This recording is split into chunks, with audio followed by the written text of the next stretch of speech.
संगनमत करून गावठी पिस्टल बाळगणाऱ्यावर पोलिसांचा सापळा, एक अल्पवयीन ताब्यात। नंदुरबार जिल्ह्यातील शहादा परिसरात स्थानिक गुन्हे शाखेनं मोठी कारवाई करत विनापरवाना गावठी पिस्टल बाळगणाऱ्या 2 जणांना ताब्यात घेतलाय।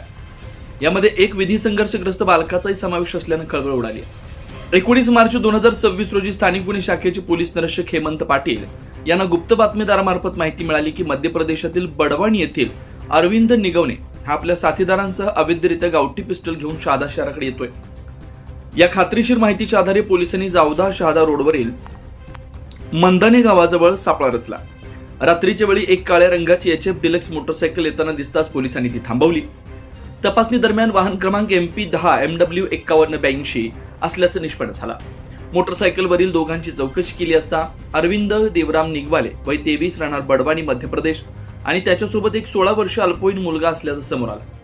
अरविंद निगवाले यांची अंगझडती घेतली असता त्याच्याकडे गावठी बनावटीचं लोखंडी पिस्टल आढळून आलं। याबाबत परवाना विचारला असता त्याच्याकडे कोणताही परवाना नसल्याचं स्पष्ट झालं। कायदेशीर कारवाई या प्रकरणी दोघांविरुद्ध शहादा पोलीस ठाण्यात भारतीय हत्यार कायदा कलम 3चं उल्लंघन, कलम 25 तसेच महाराष्ट्र पोलीस कायदा कलम 37(1)(3) अन्वये गुन्हा दाखल करण्यात आला।